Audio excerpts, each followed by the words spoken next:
먼저 하나님의 말씀 빌립보서 2장 5절로 8절을 다 같이 읽고 말씀을 시작하겠습니다. 다 같이 읽겠습니다. 시작.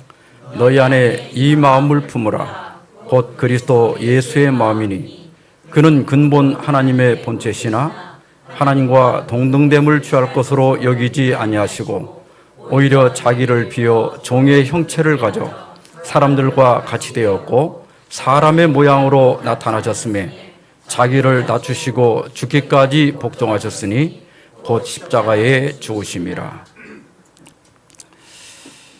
제가 최근 몇 년 동안 깊이 생각하는 주제가 있습니다. 내가 평생 신앙을 해서 결국 이루어야 할 것이 무엇인가 하는 거예요.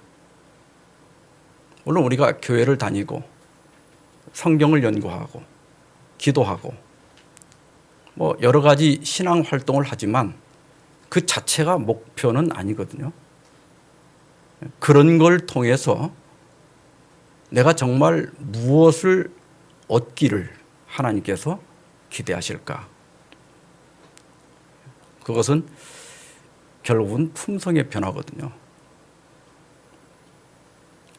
근데 진리는 분명히 가지고 있는데 참 다가가기가 너무 힘들고 만나면 무서운 사람들이 많아요. 그것은 진리는 알고 있지만 진리를 제대로 따른 건 아니라고 생각합니다. 제가 신학적으로 부족을 느끼는 게 아니라 평생을 신앙하면서 정말로 이 신앙의 궁극이 품성의 변화인데 과연 내가 변화된 사람인가? 특별히 사람들 앞에서가 아니라 제가 가정에서 그런 점검을 자주 합니다. 제가 누구보다도 우리 집사람한테 가장 편안하고 인정받는 사람이 돼야 되거든요. 뭐 밖에서야 여러분들이 잘 모르고 또 좋은 모습만 보여줄 수 있지만 같이 살면서 정말 나의 삶을 통해서 예수님을 보여주는가. 늘 부족함을 느끼고 그것이 내가 죽기까지 이뤄야 할 과제다. 그런 생각을 해보게 됩니다.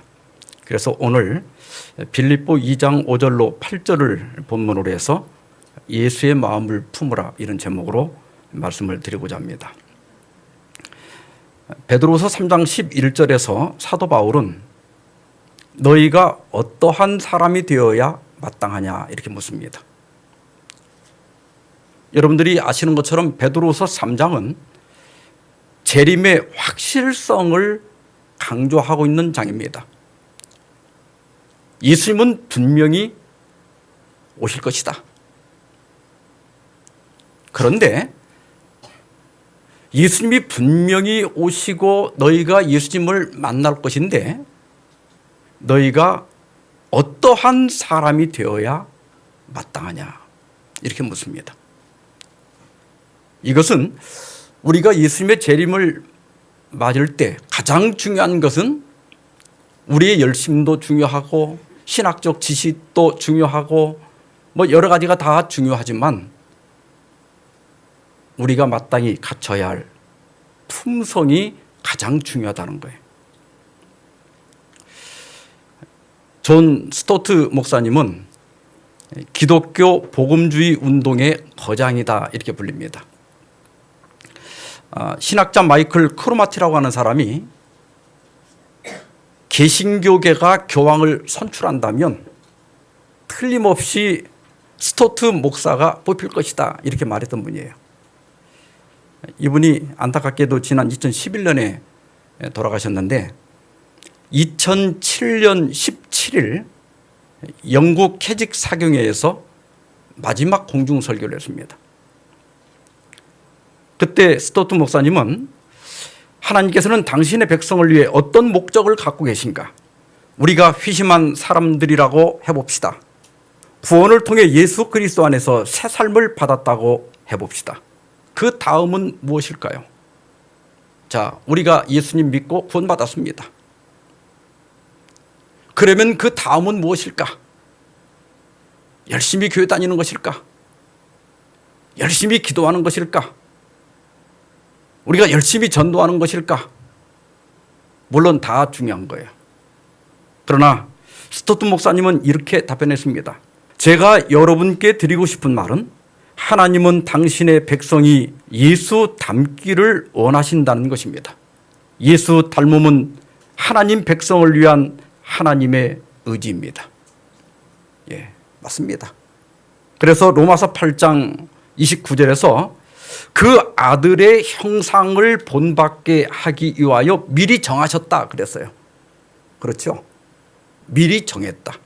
그래서 하나님께서 사람을 창조하실 때 자기 형상, 곧 하나님의 형상대로 사람을 지은 거예요. 그래서 하나님께서는 우리 사람이 하나님을 닮기를 원하셨습니다. 근데 죄로 말미암아 이 하나님의 형상이 다 파괴됐습니다. 요한일서 3장 2절에 보면 사랑하는 자들아 우리가 지금은 하나님의 자녀라. 장래에 어떻게 될지는 아직 나타나지 아니하였으나 그가 나타나시면 우리가 그와 같을 줄을 아는 것은 그의 참모습 그대로 볼 것이기 때문이니 그랬어요. 다시 말하면 우리가 마지막 때 어떤 삶을 살게 될지 그건 자세히 모른다. 그러나 구원받은 우리가 틀림없이 그리스도를 닮아 있으리라고 하는 것은 안다. 왜냐하면 우리가 그분을 있는 그대로 볼 것이기 때문이다. 그렇게 얘기했어요. 이걸 역으로 말씀드리면 결국 우리가 평생 신앙을 했다 할지라도 성경 지식에 통달했다 할지라도 예수님을 닮지 못하면 예수님과 같은 품성을 갖지 못한다면 그분을 볼 수 없다는 뜻이에요. 그래서 오늘 본문에서 사도 바울은 우리에게 예수의 마음을 품으라 이렇게 권고합니다. 성경 주석에 보면 문자대로 보면 예수의 마음을 생각하라지만 예수의 마음을 가지라를 의미한다. 그러니까 예수의 마음을 품으라 이 말은 다른 말로 하면 예수님의 마음을 가지라. 예수님의 마음을 갖는 것이 곧 예수님을 닮는 거예요. 오늘 본문에서 사도 바울은 우리가 배워야 할 예수님의 마음을 세 가지를 소개하는데 첫째는 예수님은 자기를 뭐 하셨다고 그랬어요? 자기를 비웠다. 산상보훈 14페이지 보면 예수께서는 자신을 비우셨다. 그래서 그분께서 하시는 일에는 어디에도 자아가 나타나지 않았다. 예수님은 자기 뜻을 이루려고 산 게 아니라 하나님의 뜻을 이루기 위해 사셨습니다. 그래서 요한복음 6장 38절 39절에 보면 내가 하늘에서 내려온 것은 내 뜻을 행하려 함이 아니요 나를 보내신 이의 뜻을 행하려 함이니라 이렇게 말씀했습니다. 예수님도 인격을 가진 분이기 때문에 자기 생각이 있었겠죠. 자기 뜻도 있었을 거예요. 그러나 예수님은 그 자기 뜻이나 자기 계획이 아니라 나를 보내신 아버지의 뜻을 이루고자 하는 것이 그분의 최고의 열망이 되었습니다. 사람이 태어나서 점점 자라면서 자아를 인식하게 됩니다. 내가 어떤 사람이다. 여러분도 자기를 어느 정도로 인식하죠? 내가 키가 다른 사람에 비해서 큰지 작은지, 나는 성격은 어떤지, 나는 다른 사람보다 운동을 잘하는지, 또 자기 성격이나 이런 것들을 어느 정도 이렇게 파악을 하게 됩니다. 근데 인간은 본능적으로 자아를 긍정하려고 해요. 그래서 건강한 자기 긍정은 자존감 있는 사람을 만듭니다. 셀프 이스팀. 자존감을 가진 사람은 자기에 대해서 긍정적이기 때문에 잘 상처를 받지 않습니다. 자기의 장점도 알고 또 자기의 단점도 알아요. 그러나 그 단점 때문에 상처를 받거나 열등의식을 느끼진 않아요. 예, 맞아. 나는 이건 못하지만 그럼 이건 내가 잘할 수 있어. 자기에 대한 자기 존중감이 있어요. 그런데 너무 지나치게 자기를 부정하다 보면 열등감에 빠지기가 쉬워요. 이 열등감이 강한 사람들은 공연히 혼자 상처를 많이 받아요. 제가 그저 보편적인 말씀을 했는데도 열등감을 가진 사람은 오늘 저 목사님이 나 들으라고 제 얘기를 했어. 그래가지고 혼자 상처를 받아가지고 교회를 안 나와요. 근데 이거 이제 되게 자기 혼자 상처를 많이 받죠. 근데 너무 이 지나친 자기 긍정도 문제거든요. 그러다 보면 자만심 혹은 교만심이 강한 사람이 됩니다. 이 사람은 자아가 너무 강하기 때문에 자기 생각이 다 옳은 거예요. 모든 걸 자기 중심으로 살아요. 제가 부부 세미나도 많이 가는데 이렇게 세미나를 하다 보면 어떤 남편들은 와서 그래요. 목사님, 우리 가정은 아무 문제가 없습니다. 근데 그 부인 얘기를 들어보면 그게 아니야. 부인은 지옥에서 사는 거야. 근데 왜 그 남편은 아무 문제가 없다고 생각하는가 하면 자기는 자기 맘대로 하고 싶은 대로 하고 살거든요. 그런데 그 사람이 그렇게 살게 해주기 위해서는 한 사람은 죽어나는 거예요. 자기 의지, 자아를 다 죽이고 그 사람 맞추고 살다 보니까 그 아내는 죽어나는 거예요. 그런 사람들은 대부분 자기는 행복한데 주변 사람들은 죽어나는 거예요. 교회에서도 마찬가지예요.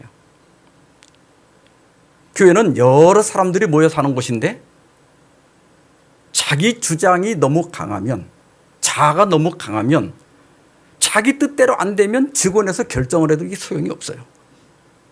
또 가서 문제를 또 삼고 또 시비를 걸고 그 결정을 뒤엎고 뭐 이러면 교회가 자연히 분쟁이 일어날 수밖에 없어요. 시대소망 57페이지 보면 자아를 경배하는 자는 사탄의 왕국에 속했다 그랬어요. 다시 말하면 하나님의 나라는 자아를 경배하는 사람들이 아니라 다른 사람들을 존중할 줄 아는 사람들이 사는 것이 하나님의 나라예요. 자기 중심대로 살면 주변 모두가 괴로워요. 그래서 우리가 예수님을 닮기 위해서 가장 먼저 연습해야 될 과제가 뭐냐면 자아를 비우는 것입니다. 다른 사람들하고 조화롭게 사는 법을 배워야 돼요. 제가 인터넷에서 글을 읽다 보니까 이런 글이 있어요. 많은 사람들은 자존심이 이기게 하고 모든 것을 잃는다. 하지만 나는 자존심을 내려놓았을 때 다른 모든 것을 얻었다. 많은 사람들은 자존심 하나 때문에 많은 것을 잃어요. 여러분, 사람이 사람을 잃는 것이 가장 큰 손해예요.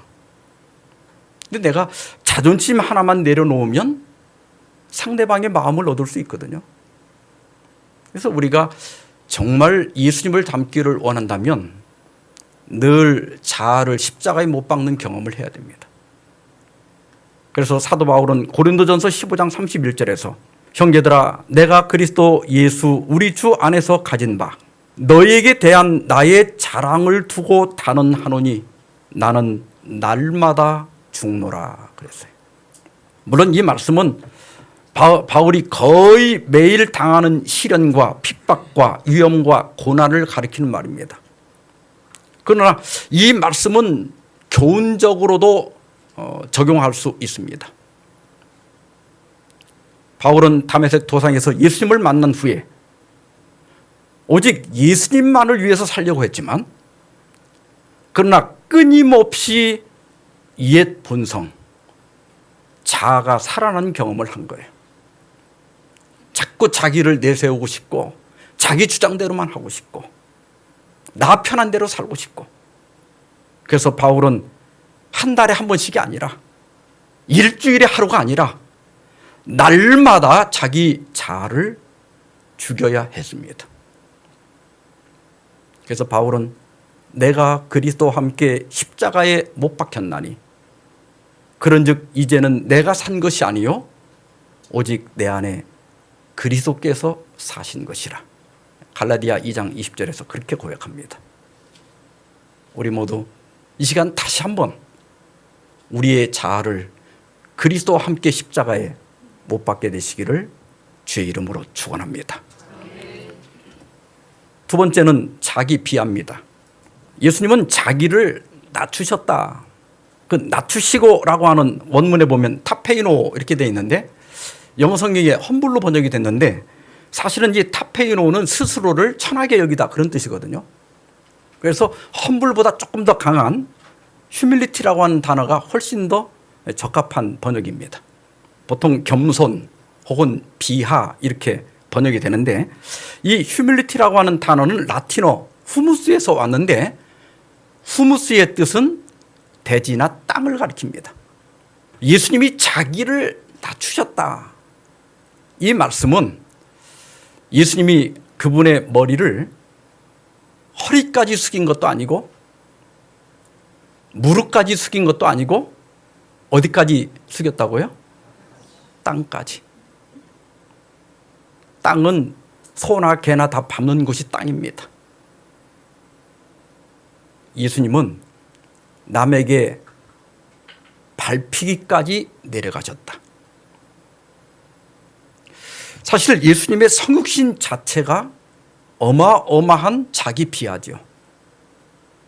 창조주 하나님이신 그분이 인간의 몸을 입으셨다는 이 성육신 자체도 엄청나게 자기를 낮추신 거예요.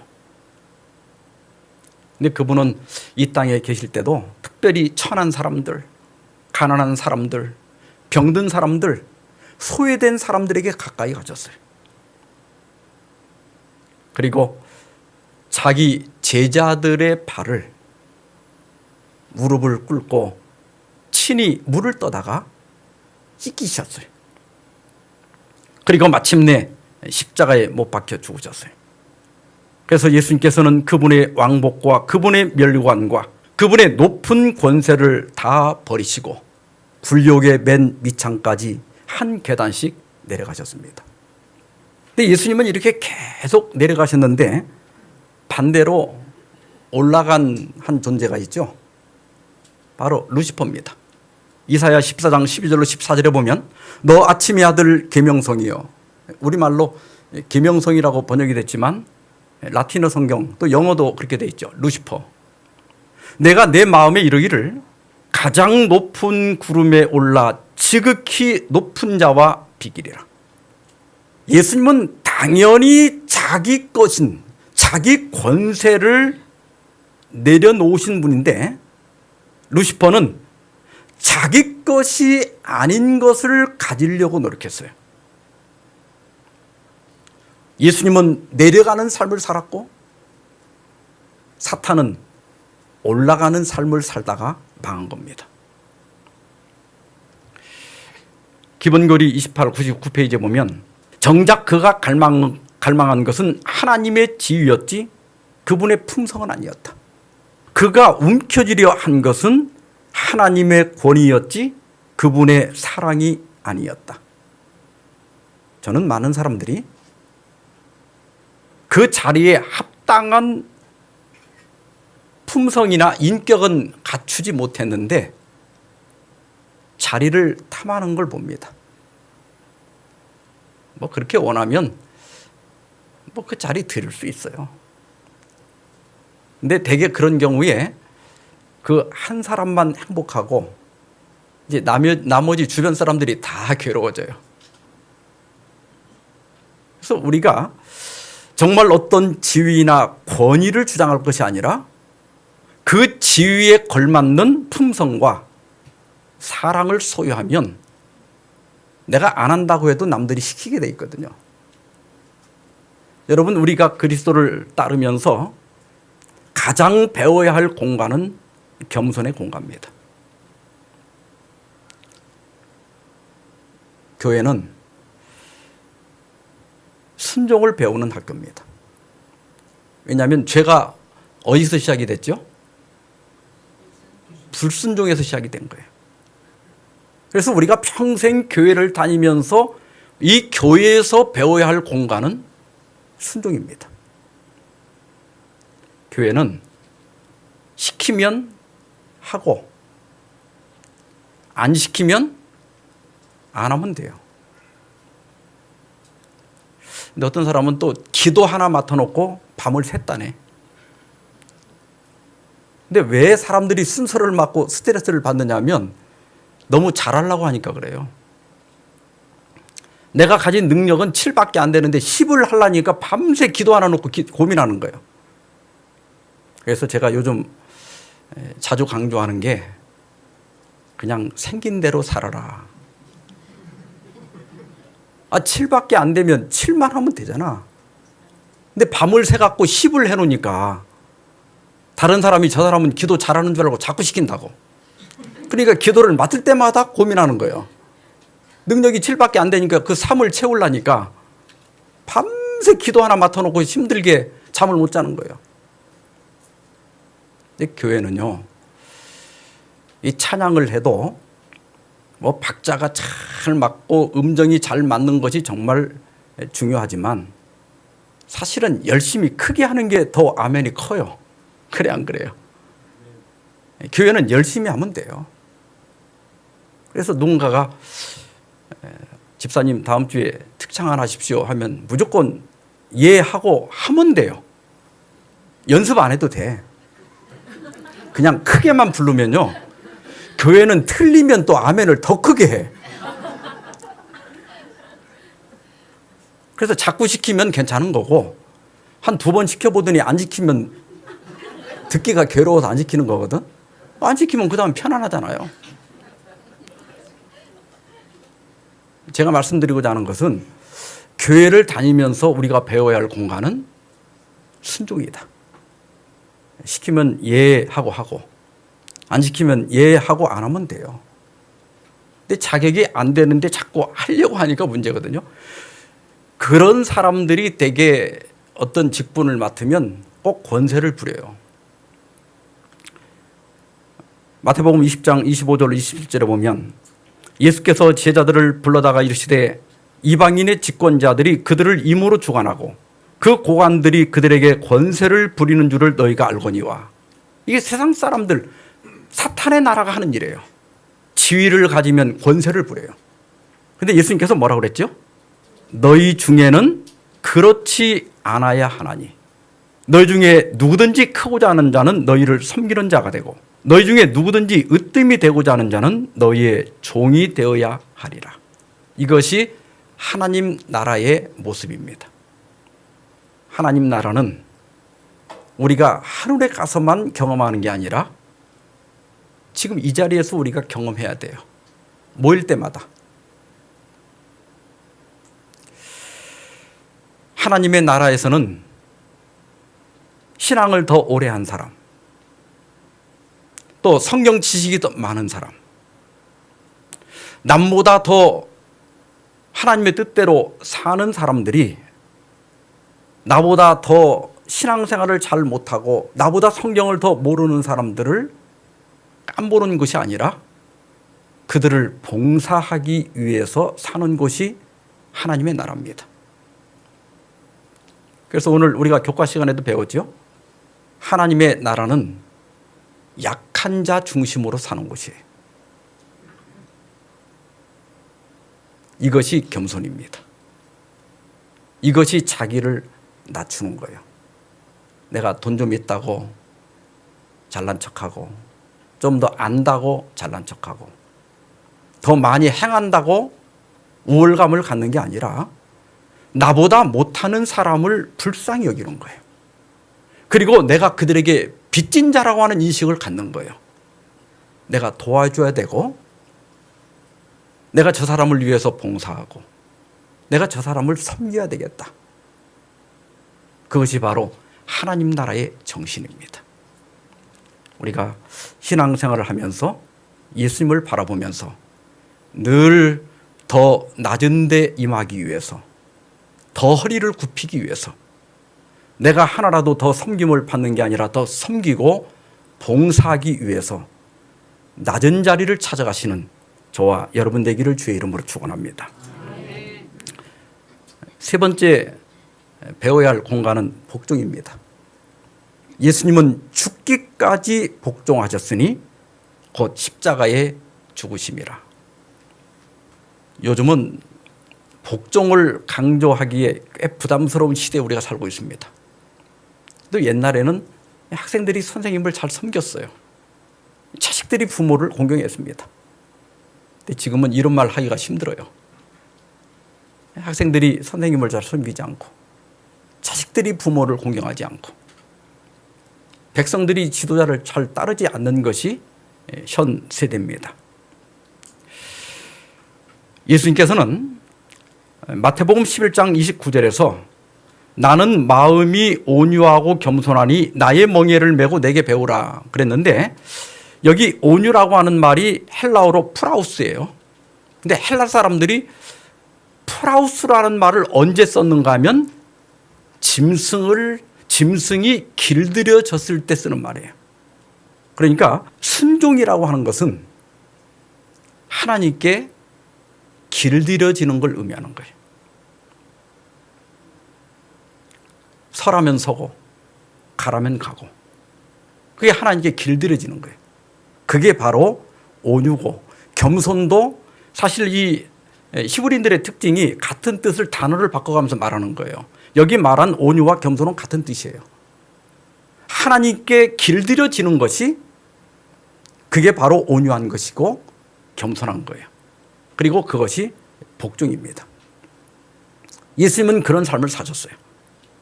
요한복음 8장 28절에 보면 이에 예수께서 이르시되 내가 스스로 아무것도 하지 아니하고 오직 아버지께서 가르치신 대로 이런 것을 말하는 줄도 알리라. 예수님은 행동뿐만 아니라 말 한마디를 하실 때도 자기 말을 한 게 아니라 아버지께서 가르쳐 주신 대로만 말씀하셨다는 거예요. 다시 말하면 예수님의 생애를 돌아보면 철저히 아버지께 길들여진 사람입니다.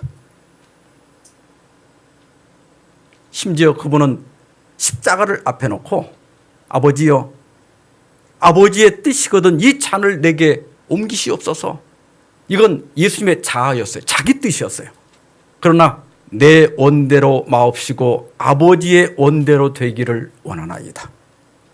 언제나 예수님은 자기 뜻이 있었지만 그 뜻을 내려놓고 아버지의 뜻에 복종했습니다. 이것이 온유한 거예요. 하나님께 철저히 길들여진 사람이었어요. 보통 복종 문제를 생각해 보면 대부분의 그리스도인들이 하나님께 대한 복종은 어느 정도 이의 없이 받아들이는 편입니다. 물론 그렇게 하든 안 하든 간에 그러나 동의는 해요. 하나님께는 복종해야 된다. 그런데 사람에 대하여 복종하는 데는 이의를 가진 사람들이 많고 때때로 반발하는 분들이 있어요.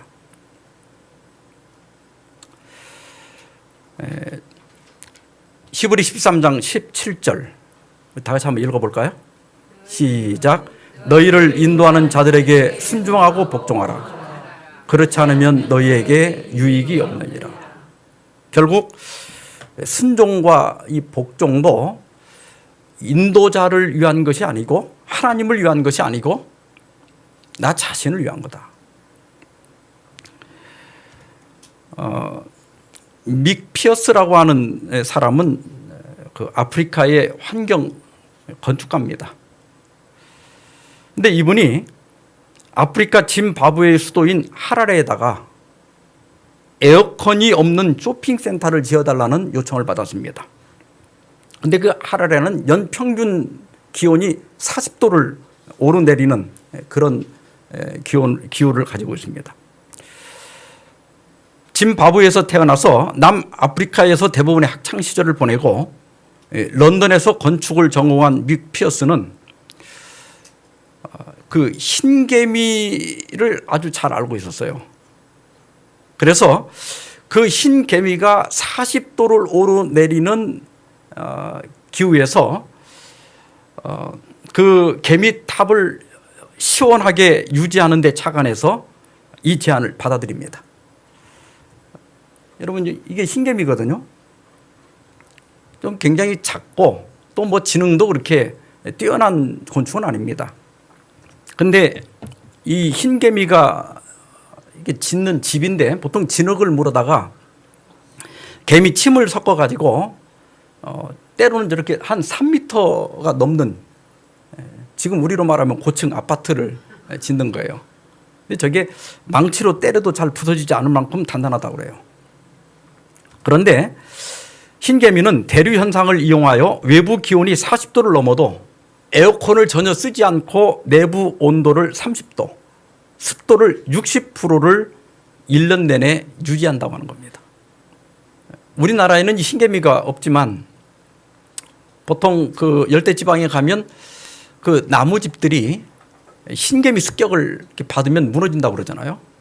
이 흰개미가 나무나 나뭇잎의 섬유질, 그 셀룰로스를 분해해 가지고 포도당으로 바꿔서 식량으로 쓰거든요.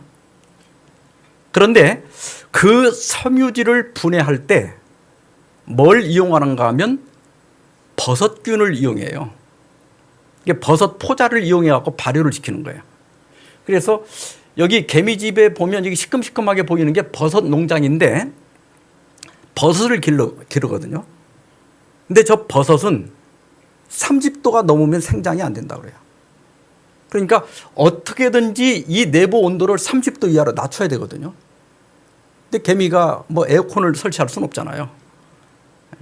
그런데 그 보통 발효가 될 때는 열이 나죠. 그 옛날 시골 살 때 두엄을 이렇게 쌓아놓으면 겨울에 그 두엄 위에서 이렇게 김이 모락모락 나죠. 그 열이 나거든요. 근데 보통 이 개미집 안에서 한 100와트 정도의 열이 난다고 그래요. 그러면 우리가 아는 대로 뜨거운 공기는 자연히 위로 올라가게 돼 있죠. 그러면 공기가 빠져나간 이곳을 채우기 위해서 바깥에서 공기가 들어오게 되는데, 여러분들이 이 개미집을 보면 공기가 들어오는 이 작은 관들을 보면 가늘고 또 땅 밑으로 나 있어요. 그러니까 바깥에 더운 공기가 땅 밑에 그 시원한 공간을 통과하면서 가는 관을 통해서 통과하면서 식는 거예요. 그렇게 해서 40도가 넘어도 내부 온도는 30도를 유지하게 된다는 거예요. 믹 피어스는 이 개미집의 순환 원리를 이용해서 짐바브웨에 이스트게이트 쇼핑센터를 지었는데 40도가 넘는 대낮에도 에어컨 없이 실내 온도를 24도를 유지한대요. 전기세가 같은 건물의 15%밖에 안 된답니다. 그런데 인간이 이걸 누구에게서 배웠어요? 개미한테 배웠어요. 하버드 대학의 곤충학자인 윌리엄 휠러 박사가 이렇게 미미한 지능을 가진 개미들이 한 집단을 이룰 때 한 동물의 몸을 이루고 있는 세포들처럼 개미들이 서로 긴밀하게 협력하는 현상을 발견하고 이것을 초유기체라 이렇게 이름을 붙였어요. 그리고 이 집단이 만들어내는 지능을 집단 지능이다 이렇게 불렀습니다. 집단 지능이 뭐냐면 집단을 하나의 개체로 볼 때 그 집단이 가지고 있는 지적 능력. 그러니까 우리가 어떤 어려운 난관이 있을 때 사람들이 모여서 이렇게 중지를 모은다 그런 말 하죠. 이게 바로 집단 지능입니다. 그런데 개미나 벌과 같이 다소 비지능적인 개체들이 모였을 때 우리가 아까 본 것처럼 뛰어난 지적 능력을 발휘하는 경우를 볼 수 있습니다. 그런데 인간은 예외일 때가 많아요. 개인적으로는 굉장히 똑똑하고 높은 지능을 가진 사람들이 모여놓으면 저질이 되는 경우가 많습니다. 자, 한번 봅시다. 이 왼쪽 교회는 뭐 개인들은 크게 뛰어나지는 않아요. 그런데 한 유기체처럼 화합해서 일한다면 그건 집단 지능이 높은 교회입니다.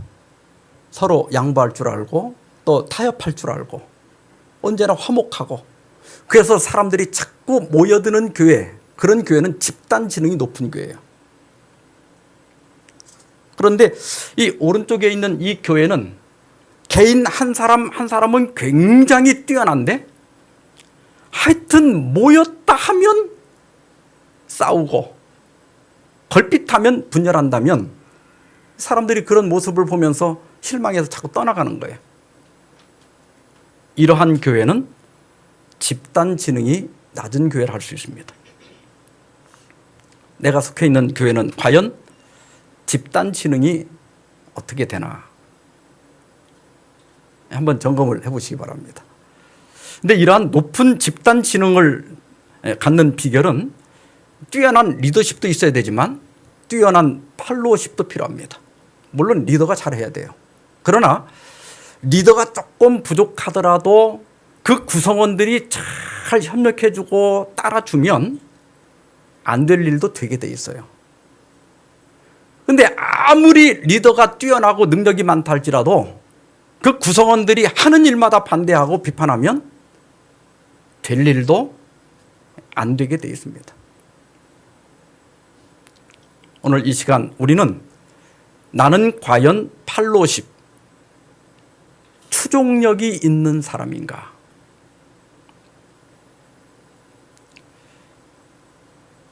저는 연합회 있을 때 두 번 이렇게 한 번은 목사님들을 모시고 성지 연수를 다녀온 적이 있고, 한 번은 또 평신도 교역자들을 모시고 포상, 그 교역자들 중에 모범 교역자들을 모시고 이렇게 해외 관광을 갔다 온 적이 있어요. 이 사람이 나가서 한 일주일 정도 김치를 안 먹으니까 이상한 사람들 많아지더만.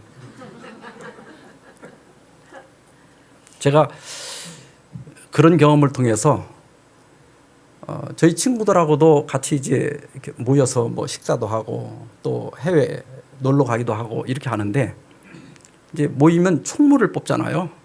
다만 몇 명이 안 되더라도 이렇게 총무를 뽑으면 저는 그저 총무가 하라는 대로 합니다.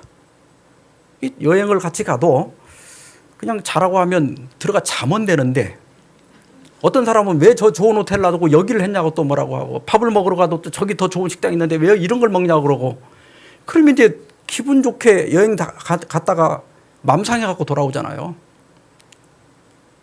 그러면 지가 총무를 하든지. 총무를 뽑았으면 그분이 나 놀 때 그분이 다 식당도 예약하고 호텔도 예약하라고 애썼을 거 아니에요. 나름대로 최선을 다한 거잖아. 그러면 그냥 하라는 대로 잘하면 얼른 들어가 자고, 먹으라고 식당 데려다주면 그냥 맛있게 먹고, 그게 따라다니면 여행을 즐겁게 마칠 수가 있어요. 교회도 마찬가지예요. 대부분의 교회 직분이라는 게 여기 월급 주는 데가 아니잖아요. 안교장도 뽑고 뭐 수석 집사 장로 이렇게 뽑으면 그저 그분들 임기 동안에 그분들이 하자는 대로 따라가면 아무 문제 없어요.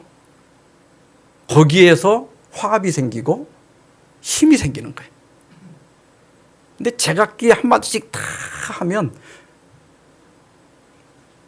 사람이 둘이 남자 하나 여자 하나 만나 살아도 의견이 딱딱 맞아요, 안 맞아요? 살아보니까 안 맞아서 싸울 일이 자꾸 생기잖아.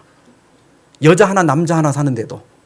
근데 교회는 여기 여자가 얼마나 많고 남자가 얼마나 많아. 이 사람들이 말을 다 한마디씩 하면 이게 보통 골치 아픈 데가 아니야. 그래서 건축하는 사람들이 교회는 안 하려고 그런대요. 교인마다 와서 한마디씩 하니까. 그리고 우리가 신앙하면서 추종력을 배워야 돼요. 이게 복종하는 거예요. 로마서 13장 1절 다 같이 읽어봅시다. 시작. 권세는 하나님께로 나지 않음이 없나니 모든 권세는 다 하나님의 정하신 바라. 근데 어떤 분들은 그 말씀이 있긴 하지만 불의를 저지르는데도 굴복해야 됩니까? 이렇게 얘기해요. 근데 합법적인 방법을 통해서 지도력이 바뀔 때까지는 질서를 깨트리지 않는 것이 하나님의 뜻입니다. 우찌무라 간조는 그리스도로 말미암아 하나님은 사람이 되셨다. 우리는 이제 사람을 섬김으로 하나님을 섬기는 것이다 그랬어요. 그래서 사람을 섬길 줄 알아야 돼. 부모를 섬길 줄 알고, 학생들은 선생님을 섬길 줄 알고, 교인들은 목사님, 장로님들을 섬길 줄 알고. 요즘 같은 시대에 무슨 그런 얘기를 합니까? 아무리 세월이 변한다 할지라도 진리의 원칙은 변하지 않는 거예요. 우리가 이것을 배울 때 진정한 그리스도를 닮은 사람이 될 수 있다. 자, 오늘 제가 말씀드린 설교 제목이 뭐였죠? 예수의 마음을 품으라. 예수의 마음을 가지라. 첫째는 자기를 비워라. 두 번째는 자기 자신을 비하시키라. 겸손을 배우라. 세 번째는 하나님과 합당한 지도력에 복종하라. 이제 한 이야기를 하고 말씀 마치겠습니다. 이분이 최보람 씨 다 아시죠? 이 옆에 있는 사진이 무슨 사진 같아요? 이 수사반장 아시는 분들은 나이가 좀 지긋하신 분들의 1971년에 방영된 거니까. 최보람 씨도 기독교인입니다. 한 번은 연예인교회에서 점심 식사를 하는데 그 옆에 앉은 분이 그렇게 물었대요. 제가 볼 때 참 최 선생님은 진짜 연기를 잘합니다. 그 수양대군에서 김종서 역할할 때는 난 진짜 김종서인 줄 알았다고. 또 수사반장을 할 때는 진짜 내가 형사인 줄 알았다고. 그 다음에 전원일기 할 때는 진짜 내가 김 회장인 줄 알았다고. 어떻게 이렇게 연기를 잘하십니까? 그러자 최보람 씨가 이렇게 대답했답니다.